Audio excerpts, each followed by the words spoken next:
What if some questions were never meant to be answered? Across the world, beneath layers of time and silence, lie mysteries so strange, so profound, that no discovery has ever explained them. A city that sank beneath the sea, a book written in a language no one understands, entire communities that vanished without a trace. These are not stories from novels or dreams. These are real events, recorded in history, and still they defy understanding. We live in an age of reason. Satellites orbit overhead. Science unlocks the secrets of life, and answers are only ever a search away. And yet, these mysteries endure, untouched by time, unsolved by knowledge. They whisper from the past, not with facts, but with questions. Could Atlantis have existed? Who wrote the Voynich manuscript? What drove dozens to dance themselves to death in the streets of Strasbourg? Tonight, you are invited to drift into that silence. Not to find answers, but to feel the wonder that questions can bring.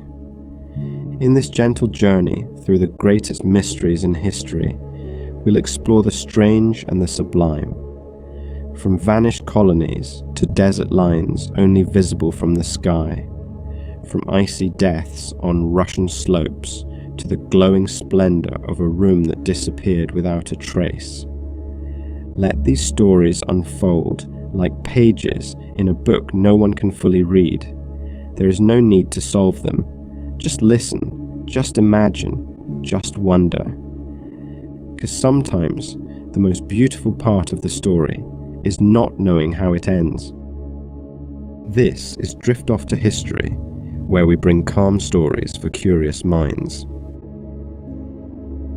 Beneath the crashing waves of the Atlantic, they say, lies a city of unimaginable splendor. Its towers gleamed with gold and orichalcum. Its streets were wide and ordered, and its people lived in harmony with nature and one another. This was Atlantis, a realm of power, wisdom, and mystery. And one day, it vanished. The story begins not in a legend or a folk tale, but in philosophy. Around 360 BCE, the Greek thinker Plato described Atlantis in two of his dialogues, Timaeus and Critias.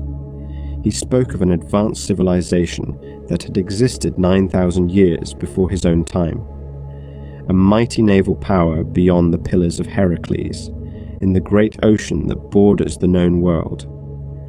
According to Plato, the Atlanteans grew proud, defied the gods, and were punished by a single catastrophic event.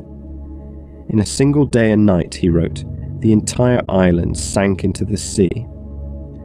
At first glance, it seems like an allegory, a cautionary tale about hubris, much like the myths of Icarus or Prometheus. Plato himself may have meant it that way, yet, as the centuries rolled by, people began to wonder, what if Atlantis was real? The allure of Atlantis has endured for over 2 millennia, and with good reason. It's a story that ignites the imagination. Could there have once been a civilization more advanced than any other of its time? One with knowledge lost to history, swallowed not by time but by water. Theories abound. Some believe that Atlantis was based on the Minoan civilization, a sophisticated Bronze Age culture that thrived on the island of Crete and the nearby island of Thera, now called Santorini. Around 1600 BCE, a massive volcanic eruption devastated Thera, triggering tsunamis and causing widespread destruction. It was a disaster of such scale and suddenness that it may well have inspired Plato's tale, passed down through generations, growing more fantastical with each retelling. Others point to locations farther afield. The Azores, an archipelago in the mid-Atlantic, have been proposed as remnants of a submerged continent. Some claim the lost city lies in the Caribbean, near Bimini Road, a submerged rock formation off the coast of the Bahamas that some believe is a man-made structure, perhaps a roadway or seawall. There are even those who place Atlantis beneath the sands of the Sahara, suggesting that it was never an island at all, but rather a great inland kingdom lost to the desert winds. Yet no conclusive evidence has ever surfaced. No ruins, no writing, no artifacts to confirm Atlantis existed as more than a myth. And still, the search continues. Submarines explore the ocean floor. Satellites scan beneath the waves. Adventurers and scholars alike follow breadcrumbs of possibility across the globe. But perhaps the beauty of Atlantis lies not in its discovery, but in its mystery. It exists in the space between fact and fiction, a mirror reflecting our deepest questions. Could humanity have risen before, only to fall again? Are there entire chapters of our history missing, waiting patiently beneath the sea? As we imagine the marble halls and sunlit harbours of this legendary realm, we feel the pull of something older than history and deeper than memory. Atlantis may be myth, or it may be memory disguised as myth, but either way, it reminds us that not everything can be known, and not everything should be. So, let the waves roll gently over its sunken spires. Let the silence speak where words no longer reach. And as we leave the realm of Atlantis behind, we carry with us the echo of its mystery. Still unsolved, still submerged, still calling. The year was 1587.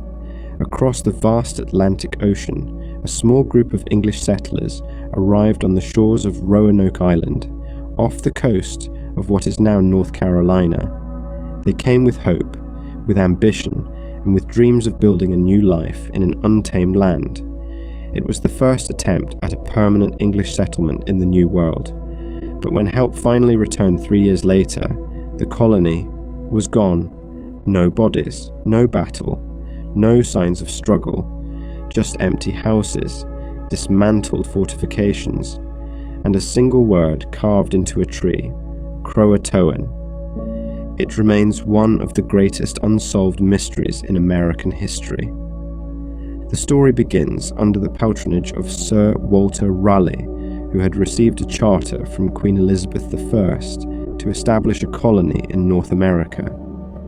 The venture was both a matter of pride and of promise, a foothold for England in a land rich with resources.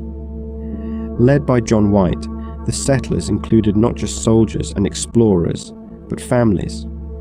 White's own daughter, Eleanor Dare, gave birth to the first English child born in the Americas, Virginia Dare, shortly after their arrival. But as supplies dwindled and tensions with local tribes grew, it became clear that the colony would not survive without help from home. So White sailed back to England to gather supplies, but his return was delayed by war. England had entered into conflict with Spain, and all available ships were conscripted to defend the homeland. By the time White made it back to Roanoke in 1590, 3 years had passed. What he found was not a scene of death, but of absence. The settlement was deserted. The houses had been taken apart, not destroyed. There were no graves, no blood, no remains. Only the letters CRO carved into a tree, and the word Croatoan etched into a post of the fort. It was a word familiar to White, the name of a nearby island and the people who lived there. He had instructed the colonists, should they ever need to move, to leave a sign. If they were forced, they were to carve a Maltese cross alongside the message. But no such mark was found. It seemed they had left willingly. White wished to search Croatoan Island, but a storm approached. His crew refused to stay. They left Roanoke behind, and he never saw his family again. In the centuries since, speculation has grown like ivy over a forgotten ruin. Did the colonists assimilate with local tribes, living on in language and lineage? Some Native American groups later reported ancestors with European features. Did they starve or perish in the wilds? Or did something darker happen? A massacre, perhaps, or an attempt to sail home that ended in tragedy? More recently, archaeological digs have uncovered faint clues, fragments of English pottery on nearby Hatteras Island, signs of cultural blending. DNA projects aim to trace descendants, but there is no definitive answer. This word Croatoan itself has become a symbol, not of terror, but of the unknowable. Edgar Allan Poe reportedly uttered it just before his mysterious death. It has appeared in books, films, and whispered legends, a single word carved in wood that echoes across time. Perhaps they lived, perhaps they thrived, or perhaps they simply disappeared, becoming part of the land they once tried to tame. And so the wind moves through the trees of Roanoke, stirring leaves that cover old foundations. The sea laps gently against the shore, where ships once brought hope and returned to silence. There is no scream, no signal, no ending. Only the word, only the mystery, Croatoan. In a quiet library at Yale University, locked within a climate-controlled vault, there rests a book unlike any other. Its pages are filled with strange curling script that no one has ever been able to read. Scattered throughout are illustrations of unknown plants, celestial diagrams, and human figures bathing in curious green pools. The ink has not faded, the pages have not torn, and yet, for over 600 years, no mind, human or machine, has unlocked its secrets. It is called the Voynich manuscript, and it may be the most mysterious book in the world. Discovered in 1912 by a rare book dealer named Wilfrid Voynich, the manuscript quickly captured the attention of scholars, linguists, cryptographers, and dreamers. Voynich claimed to have found it in a Jesuit college in Italy, but its true origin remains elusive. Radiocarbon dating has placed the parchment to the early 1400s, but beyond that, the story is shrouded in shadow. What makes the manuscript so extraordinary is that it appears to be written in a language that doesn't exist. The letters are beautiful and deliberate, flowing, consistent, seemingly purposeful. Yet the alphabet resembles no known system. It's not Latin, Greek, Arabic, or Hebrew, nor is it a cipher that has ever been cracked. Despite decades of effort by the brightest codebreakers, including those who decrypted Nazi communications in World War II, the Voynich manuscript has resisted every attempt at translation. Its illustrations only deepen the puzzle. There are botanical drawings of plants that cannot be found in any earthly flora. Some appear to be hybrids, a flower from one species grafted onto the leaves of another. In other sections, the margins burst with swirling astrological charts, complete with stars and zodiac signs, but arranged in unfamiliar patterns. And then there are the women. In many pages, naked female figures populate circular pools, sometimes linked by elaborate plumbing systems, or immersed in what appear to be medicinal baths. They hold stars, wear crowns, or float beneath arches. Are these allegorical depictions, rituals, medical procedures, dreams? Some believe the manuscript is a book of knowledge, a medieval encyclopedia of medicine, astronomy, or herbology, written in a forgotten or invented tongue. Others suggest it's a hoax, a deliberate creation meant to puzzle or deceive. But if so, it is a masterwork of deception, containing hundreds of consistent, complex pages with statistical patterns resembling real languages. There are even those who claim it may not be from our world at all, that it could be the journal of an alien observer, or the diary of someone touched by visions no one else could see. Fiction, perhaps, or prophecy. Modern artificial intelligence has tried to decode it, feeding the text into complex algorithms and comparing it to known languages, but the results remain inconclusive. Some claim to find faint traces of Latin or Proto-Romance roots. Others suggest it may be a written version of a lost spoken language, or a constructed one, born of a mind no longer here to explain it. And yet, the book feels purposeful. It feels real. There's something almost tender about it. The careful strokes of ink, the neat organization of sections, the delicate drawings colored by hand. Whoever created it, whether sage or charlatan, cared deeply about this strange little volume. It was not tossed together in haste. It was crafted with devotion. The Voynich manuscript sits today in the Beinecker Rare Book Library, watched over by curators and studied by hopeful minds from around the world. Anyone may request a scan of its pages. Anyone may try to crack its code. But the manuscript is silent, it waits, and it keeps its secrets close. Perhaps one day, a single word will be understood. A name, a date, a phrase that opens the door to all the rest. Or perhaps, like music without lyrics, its beauty lies in what it withholds. So we turn its pages in our minds, letting the symbols swirl gently through our thoughts. We imagine the scent of the parchment, the quiet scratch of the quill, the soft lamplight flickering over ancient dreams. What knowledge lies within, we may never know, and yet, in the silence of its pages, the mystery lingers, gentle, untouchable, and endlessly awake.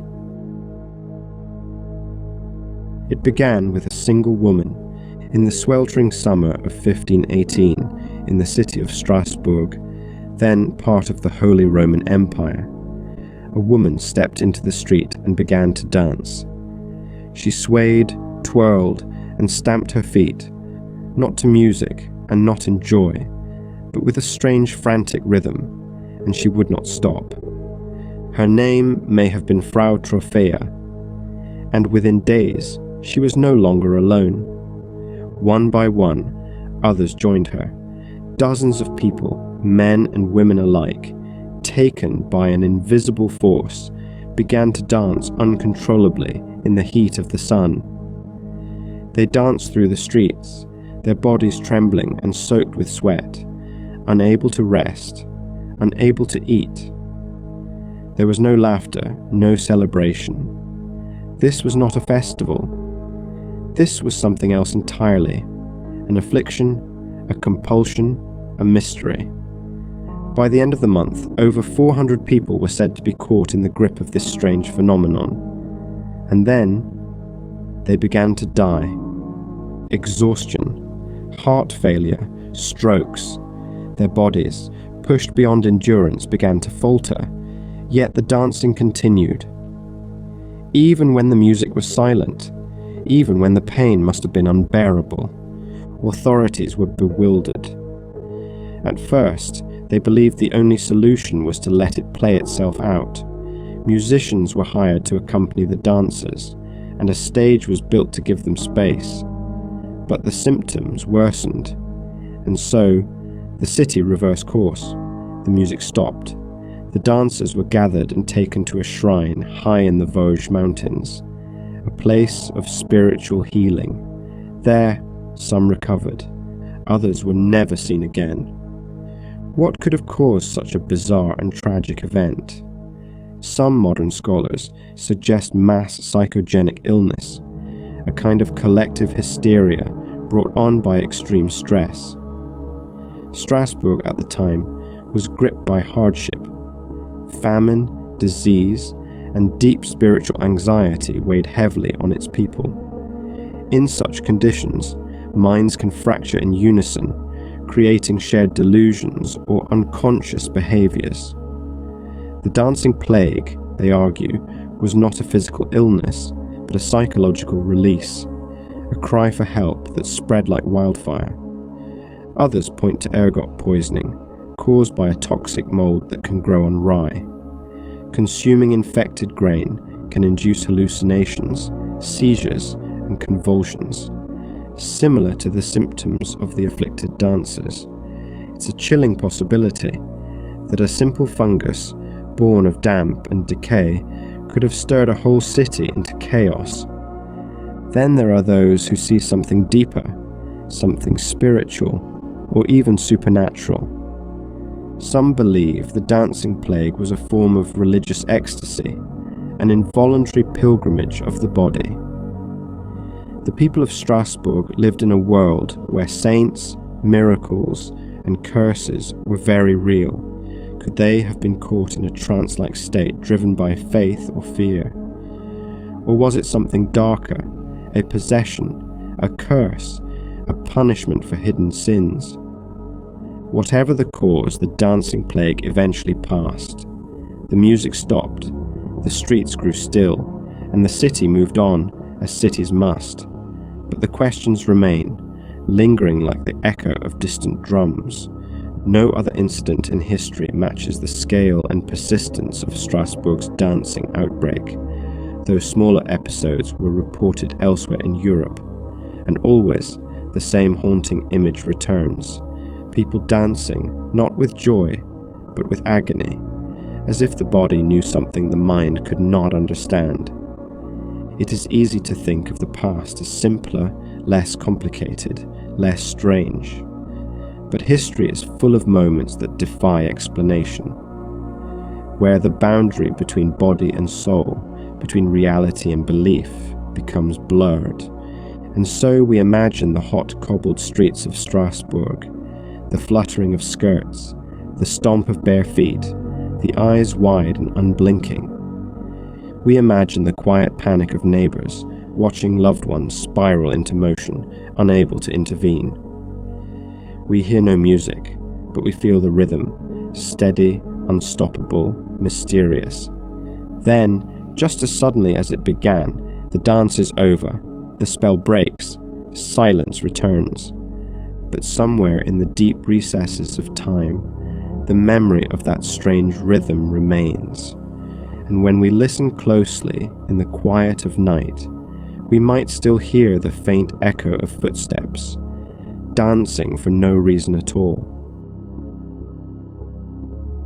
In the vast, unforgiving wilderness of the Ural Mountains, where snow falls like ash and the wind howls through pine and stone, 9 young hikers set out on an expedition that would end in silence, fear, and unanswerable questions. What happened to them one night in February of 1959 remains one of the most haunting and perplexing mysteries of the modern age. It is known simply as the Dyatlov Pass incident.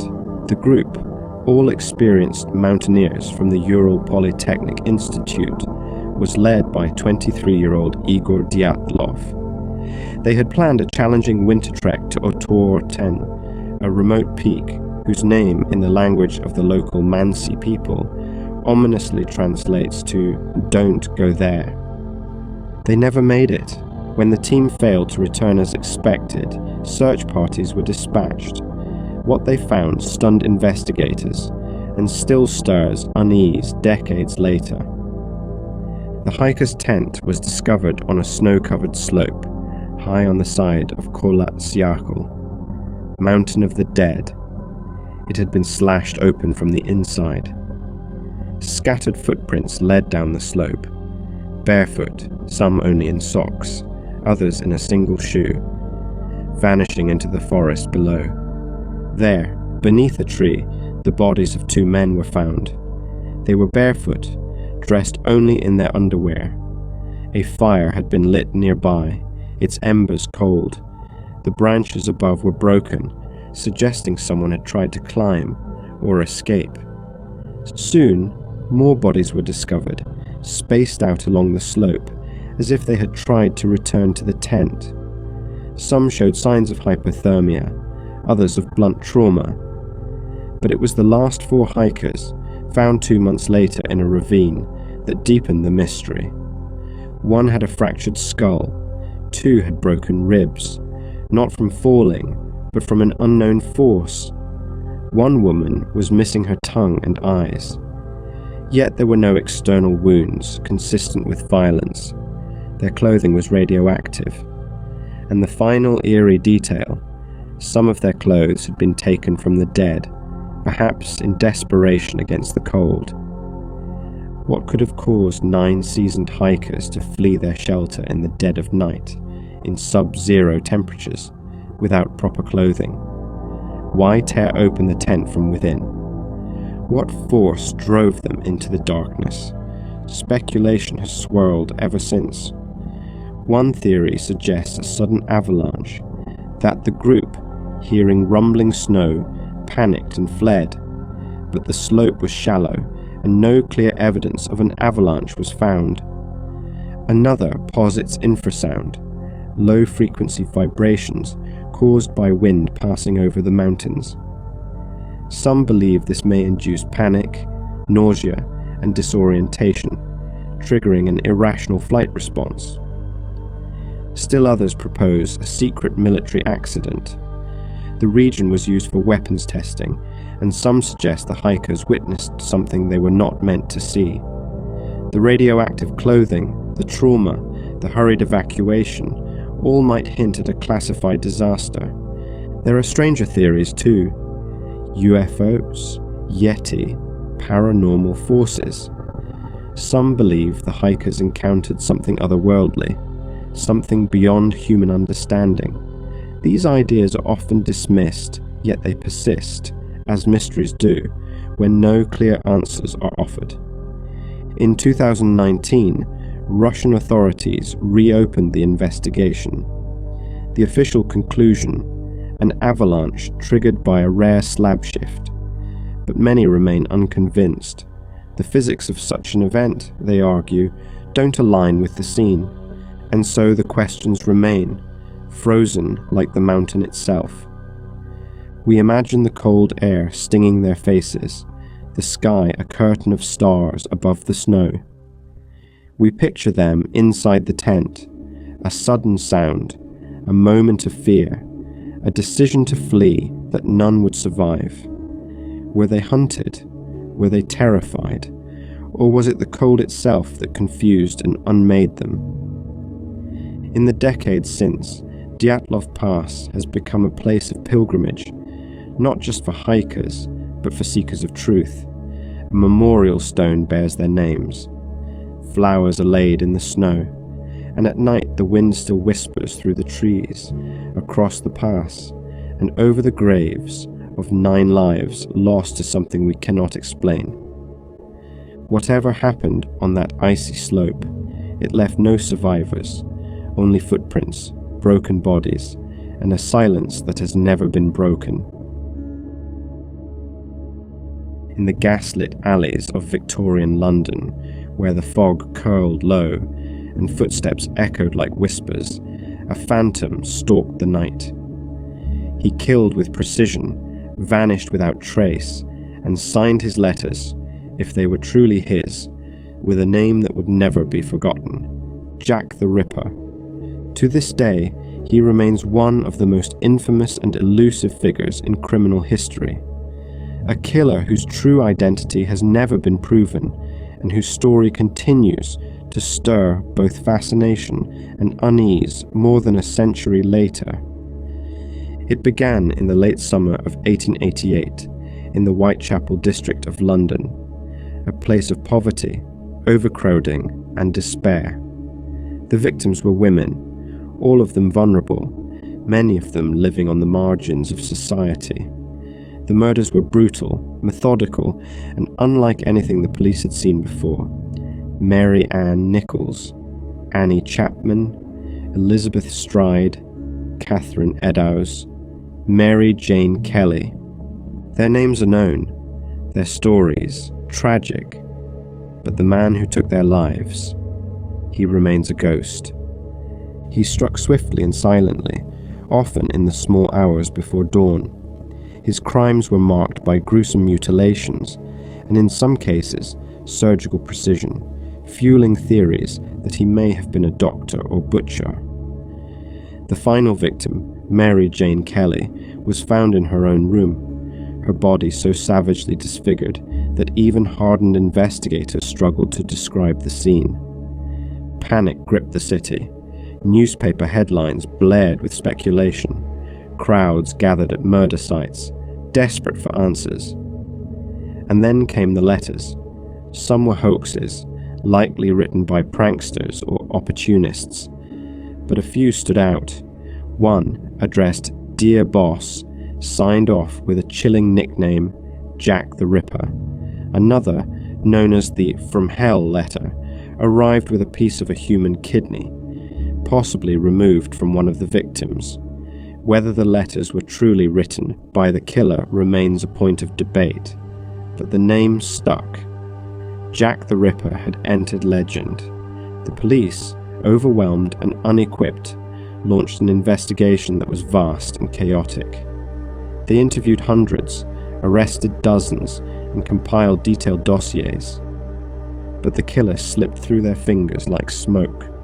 Over the years, theories multiplied. Suspects included Montague Druitt, a barrister and teacher who died by suicide shortly after the final murder.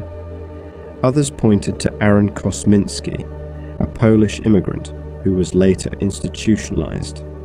Some believed the killer was Sir William Gull, Queen Victoria's physician, tied into a grand conspiracy involving the royal family. Even famed author Lewis Carroll has been suggested, among dozens of unlikely names. Modern DNA analysis has brought some closer to answers. A controversial study claimed to link Kosminski to a shawl found at one of the crime scenes, but many experts question the chain of evidence and the scientific rigor of the test. In the end, the proof remains tantalizing, but inconclusive. So why does the mystery endure? Partly, it is the setting. Victorian London, with its narrow lanes, flickering lamps, and swirling mist, feels like the perfect stage for a ghost story. But more than that, it is the nature of the killer himself. Jack the Ripper wasn't a man with a face or a motive we could understand. He was, and is, an absence, a blank space in the middle of a terrible puzzle. His killings stopped as suddenly as they began. No one knows why. Perhaps he died. Perhaps he was imprisoned for another crime. Or perhaps he simply chose to stop. There's a strange quietness to it all now. A silence that lingers like fog over cobblestones. Tourists still walk the routes he once stalked, listening to tales spun by guides in top hats. The names of the victims are etched into plaques and remembered by historians. But the man himself has dissolved into myth. We may never know who Jack the Ripper truly was, but in the end, perhaps what haunts us most is not the horror of his crimes, but the chilling possibility that evil can wear any face or none at all. So let us walk away from Whitechapel now into the pale dawn. Let the lanterns flicker out. Let the footsteps fade. The fog lifts, but the mystery remains. And somewhere, far beyond the veil of certainty, a shadow slips silently back into the night. Amid the sands of the Egyptian desert, beneath a sky that burns gold by day and glows with stars by night, rise the pyramids, eternal sentinels of stone. Of these, the Great Pyramid of Giza stands supreme, towering nearly 150 meters, composed of over 2 million limestone blocks. It has endured for more than 4,000 years. It is not just a monument. It is a riddle carved into the earth. For centuries, people have wondered, how did they build it? Theories abound. Some are grounded in engineering, others in speculation. But the truth remains elusive, layered beneath centuries of sand and silence. Built around 2560 BCE for Pharaoh Khufu, the Great Pyramid was part of a vast complex that included temples, causeways, and smaller pyramids. It was originally encased in polished white limestone that would have gleamed in the sun like a beacon. Its alignment with the cardinal directions is nearly perfect, more precise, in fact, than most modern buildings. Its base is astonishingly level. Its sides angle up at 51 degrees, a slope chosen with such intent that it continues to spark debate among architects and historians. But it is not just the scale of the pyramid that fascinates, it is the mystery of its creation. How were such immense stones, some weighing over 70 tons, transported and lifted without cranes, wheels, or steel tools? Theories suggest a variety of methods. Ramps made of mud brick and limestone chippings may have spiraled around the structure or extended outward in straight lines. Sledges pulled across wetted sand could have reduced friction. Teams of workers, perhaps thousands strong, toiled in unison with ropes, pulleys, and immense determination. And yet, no definitive evidence of these ramps has been found. The logistics remain staggering. The speed of construction, estimated at about 20 years, would have required placing one block every 2 minutes of every working day. What makes it more curious is the absence of certain things. No detailed records from the time describe exactly how the pyramid was built. No blueprints have surfaced, no technical plans, only fragments of graffiti and later inscriptions. It is as if the knowledge was considered sacred, to be passed down by word, not written word. For centuries, Western historians assumed the pyramids were built by slaves, but modern archaeology paints a different picture. Workers were likely skilled labourers, fed well, and housed in nearby villages. Bones show signs of hard labour, but also of healed injuries, suggesting care and respect, not cruelty. Still, the mysteries multiply. The interior of the Great Pyramid contains 3 chambers, connected by narrow shafts, that some believe may have had astronomical or ritual significance. The Grand Gallery, with its soaring corbelled ceiling, leads to the King's Chamber, a space of such precision and balance that even the slightest echo feels meaningful, and above it, hidden voids whose purpose remains unknown. Then there are the alternative theories, more speculative, more fantastical. Some propose that lost technologies or forgotten sciences were used. Others speak of ancient advanced civilizations, or even extraterrestrial intervention.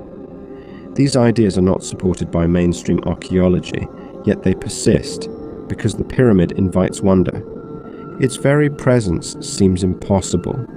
It challenges what we think we know about ancient people, about their skills, their beliefs, and their dreams. And maybe that is the pyramid's true power, not as a tomb, but as a question carved in stone. To stand at its base is to feel time press in around you. To run your hand along its weathered blocks is to touch the edge of something eternal. It has watched empires rise and fall. It has seen gods worshipped and forgotten, and still it stands, unmoved, enduring, as if waiting. Perhaps that is why it draws us still, not just as a monument to the dead, but as a voice from the deep past, calling softly through the silence. Look what we built, look what we knew, and see how much you have yet to understand. So let the desert wind sweep gently across the stones. Let the stars wheel overhead. The pyramid remains, still silent and magnificent. Not just a tomb, but a riddle. In the arid plains of southern Peru, beneath a sky that burns bright by day and gleams with stars by night, there lies a vast and silent canvas. Across the dry, reddish earth stretch thousands of lines, curves, and geometric shapes, some so large they can only be seen in full from the sky. They are known as the Nazca lines, Etched into the desert floor more than 1,500 years ago by the ancient Nazca culture, these geoglyphs include straight lines stretching for kilometers, as well as sprawling figures: a spider, a monkey, a hummingbird, a whale, a tree, and human-like beings with strange, staring eyes. Some are abstract, some are elegant. All are enigmatic. To create these designs, the Nazca people removed the reddish pebbles that coat the desert, revealing the lighter earth beneath. The region's dry, windless climate has preserved them ever since, as if the desert itself chose to protect the message. But what is the message? Why were they made? That is the heart of the mystery. Some scholars believe the lines were part of an astronomical calendar, aligning with solstices or tracking celestial movements. Indeed, certain lines appear to point towards sunrise or sunset on key dates. Perhaps the Nazca were mapping the heavens, or seeking to communicate with them. Others see the lines as part of a religious ritual, paths walked by priests and ceremonies meant to summon rain, fertility, or favor from the gods. In a land where water was scarce and life clung to every drop, perhaps these figures were offerings, sacred symbols carved not in stone, but in silence.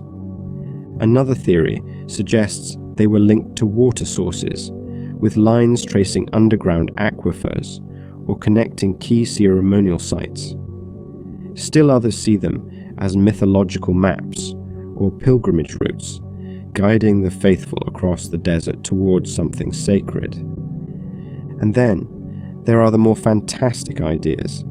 Some believe the figures were created as messages to beings from the sky, extraterrestrials, perhaps, who would only see the shapes from above. This idea, made popular in the 20th century, is not supported by archaeology, but it has captured the public imagination. The sheer scale of the designs, some hundreds of meters wide, and the fact that they cannot be properly seen from the ground, seems to whisper of something beyond everyday understanding. Yet no advanced tools were used, no flying machines, no lasers, just hands, eyes, ropes, and stakes, and a deep, patient vision of the land. Perhaps what is most moving about the Nazca lines is that they were made by people who never saw them in their entirety. They could only walk them, mark them, trace their outlines. They created something vast and beautiful, not for their own eyes, but for the sky, or the gods, or for a future they would never know. And maybe that is the point. To stand near them is to feel the immensity of time. The desert is quiet, but not empty. It holds stories beneath its surface, drawn by hands long turned to dust, speaking in a language of shape and silence. We may never know what the Nazca were trying to say, but in the stillness of the plain, as the wind moves gently over the lines, we feel something ancient stirring, a message not to be read, but to be felt. Let the shapes remain, let the mystery endure.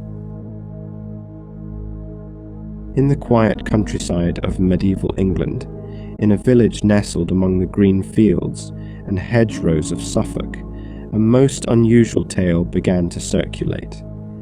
It was the 12th century, and Woolpit was a simple place, named, as legend has it, for the deep pits dug to trap wolves.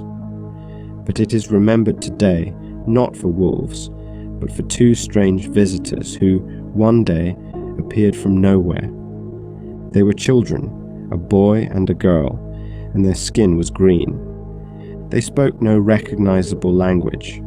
Their clothes were made of unfamiliar material. Their eyes, it was said, held a distant, bewildered look, as if they had wandered in from a dream. Farmers found them near one of the wolf pits, confused and frightened. Taken in by a local landowner, Sir Richard de Calne, the children refused all food for days, surviving only on raw green beans. Slowly, their health returned. Over time, their skin lost its greenish hue, and the boy having died soon after, began to learn English. And then she began to speak. She said they came from a place called Saint Martin's Land, where everything was green, the people, the animals, even the sky. They had lived in perpetual twilight. One day, she and her brother had followed the sound of bells into a cavern or tunnel and emerged into the blinding sunlight of this world. It is a story that sounds like legend, yet it appears in more than one historical account, including writings by chroniclers William of Newburgh and Ralph of Coggeshall. Both recorded the tale decades after it was said to occur, based on oral testimony from those who lived nearby. It is wrapped in mystery, but it is not dismissed outright. So what might explain it? Some suggest the children were Flemish refugees, orphaned by war and hiding in the forest. The green hue, perhaps, was a symptom of malnutrition, a condition known as chlorosis, caused by poor diet and iron deficiency. Their strange speech may have been a Flemish dialect unfamiliar to the local villagers. Their story of a green world could have been shaped by confusion, trauma, and the poetic flourishes of time. Others argue the tale is allegorical, a medieval fable, perhaps, meant to teach lessons about charity, difference, or the thin veil between the known and the unknown. The green children may represent outsiders, lost souls, or the mysterious nature of life and death. And then, there are more speculative ideas. Some wonder if the children came from another dimension, slipping through a crack in the world, drawn by the sound of church bells, their green skin, their strange world of twilight. It paints a picture not of illness, but of otherness, a fleeting crossing between realms. Or perhaps they were elemental beings, part of ancient English folklore, children of the earth, lost in the human world, fading slowly into myth. The girl, according to legend, grew up and lived a normal life. She was baptized, learned the ways of her new home, and eventually married a man from King's Lynn. But one wonders what memories stayed with her, what dreams she carried of a land where the sky never knew the sun. The fields of Woolpit are quiet now. Sheep graze where the children once wandered. The pits have long since filled in, and the village rests beneath the rolling clouds of time. But the tale remains, not in stone or scripture, but in the hush of old stories, in the green of the leaves, in the soft footfalls of a child lost and found. A story without certainty, a riddle without an answer. And in that mystery, something tender survives, a glimpse, perhaps, of how vast and strange this world, and all its possible others, might truly be. Imagine a room where the walls shimmer like honey under candlelight, where gold and mirrors reflect an amber glow so rich and deep it seems almost alive, where every inch is carved with the delicate artistry of a bygone era. This was the Amber Room, a chamber so breathtaking, so opulent, that it was once hailed as the eighth wonder of the world. And then it vanished. The Amber Room was originally crafted in the early 18th century by German artisans in Prussia, using over 6 tons of the fossilized resin known as amber, interlaced with gold leaf and mirrors.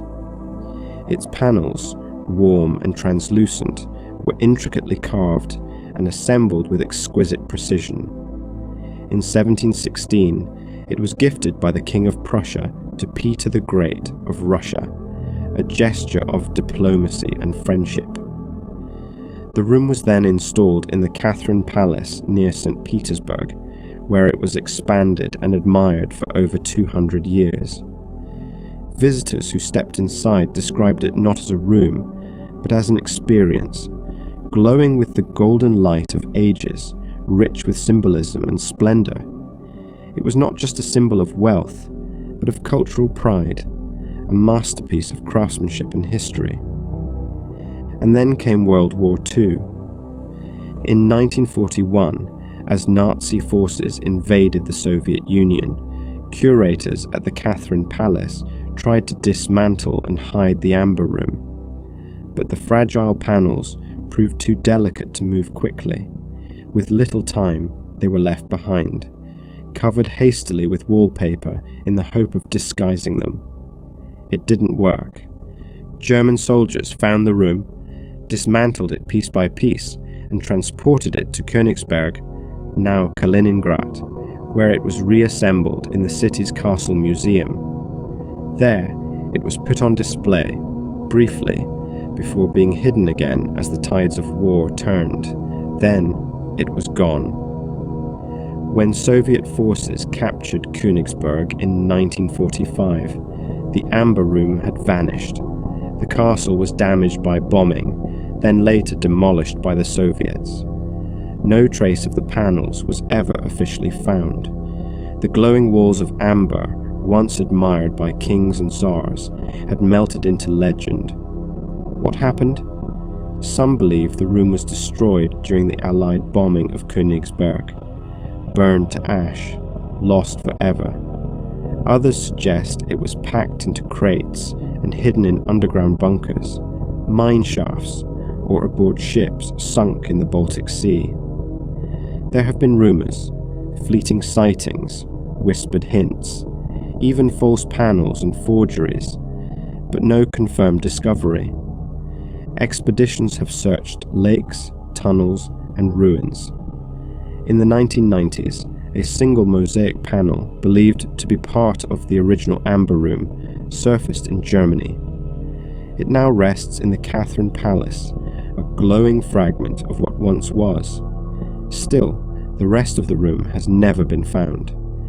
In the early 2000s, Russia completed a full reconstruction of the Amber Room based on original designs and photographs. It stands today in the Catherine Palace once more, a breathtaking replica, painstakingly built by modern craftsmen over decades. But the original remains a ghost, lingering in the shadows of history. It is a mystery with no clear answer. Perhaps it lies beneath the earth, preserved in silence. Perhaps it is scattered, its pieces hidden in private collections or buried in sunken ships. Or perhaps it was consumed by fire, never to be seen again. But when we think of it, we do not see ruins. We see that glow, warm, golden, endless. A room not made of stone or wood, but of light itself. And maybe that is the beauty of it, that something so radiant could vanish without a trace, like the last flicker of flame in a room gone dark. The further back we look, the more the world begins to blur, not into darkness, but into dream. The faces become shadows, the voices echoes, and in that quiet distance mystery takes root like wild ivy, curling through time, refusing to be pinned down or swept away. We have wandered through forgotten cities and stared at stars etched into stone. We have listened to the strange silence of a vanished colony, puzzled over an unbreakable book, and watched as dancers moved to a music no one else could hear. We've stood beside icy tents, golden pyramids, and carved lines that stretch into the sky. And in each tale, one thread remains constant. We do not know. There is a quiet power in that.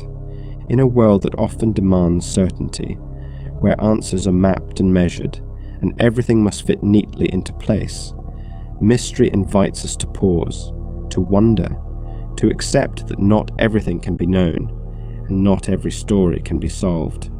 Some mysteries are lost in war, others in the earth, some in the frailty of memory, and some may never have been real in the way we think of real, yet they persist because they mean something. They ask us to imagine, they ask us to feel, they offer us a mirror, not of facts, but of human longing. To be human is to seek, and to seek is to live not just with what we know, but with what lies just beyond knowing. Perhaps the green children never came from another world. Perhaps the Voynich manuscript is a clever hoax. Perhaps Atlantis is just a fable, and the pyramids were built by calloused hands and sheer determination alone. But still we wonder. And in that wondering, something soft and sacred awakens. A curiosity, a reverence, a kind of peace. Tonight, as the light fades and your eyes grow heavy, let these mysteries drift gently through your thoughts like falling leaves. Let them settle where they may, not as puzzles to solve, but as stories to hold, fragile, incomplete, beautiful. Because in the end, it is not always the answer that matters most. It is the question,